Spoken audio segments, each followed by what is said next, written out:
हमारे चैनल को सब्सक्राइब करें और बेल आइकन दबाएं। राम जी जे चललन बधपुर बियाहन वो में दहिने बोले का गहे राम जी जे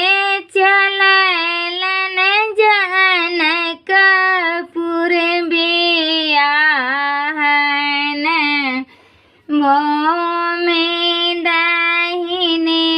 बोले का गहे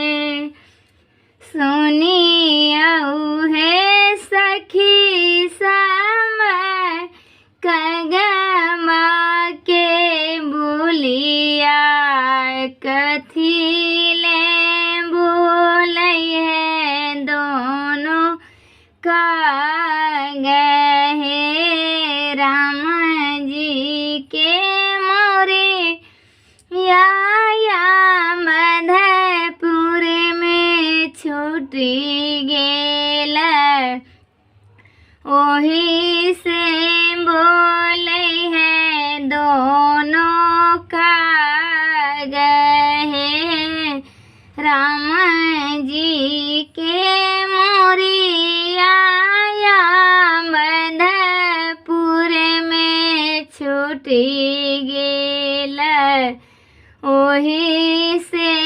बोले है दोनों का गहे सुनियऊ है सखी समय कगमा के बोलिया कथी ले बोले है दोनों का गहे राम जी जे चललन जनकपुर बियाहन वो में दहिने बोले का गहे राम जी जे चललन जनकपुर बियाहन वो में दहिने बोले का गहे सुनियऊ है सखी समय कगमा के बोलिया कथी ले बोले है दोनों का गहे सुनियऊ है सखी समय कगमा के बोलिया कथी ले बोले है दोनों का गहे राम जी के चंदनया मधुपुर में छूटी गेल ओही से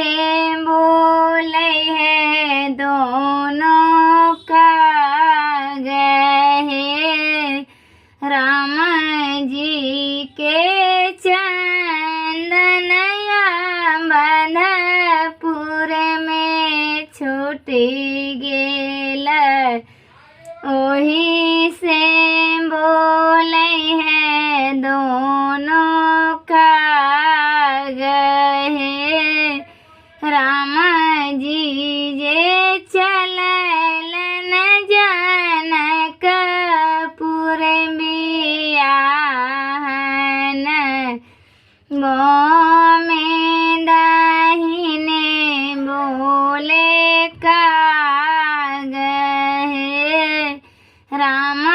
जी जे चललन जनकपुर बियाहन वो में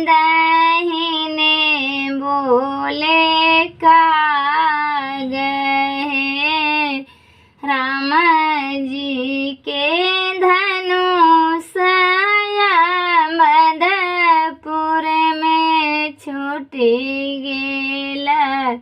ओही से बोलै है दोनों काग हे राम जी के धनुषया मधुपुर में छूटी गेल ओही से बोलै है दोनों काग हे राम जी जे चललन जनकपुर बियाहन में दाहिने बोले काग हे। For more updates, subscribe to our channel, click the show links and enjoy watching the videos.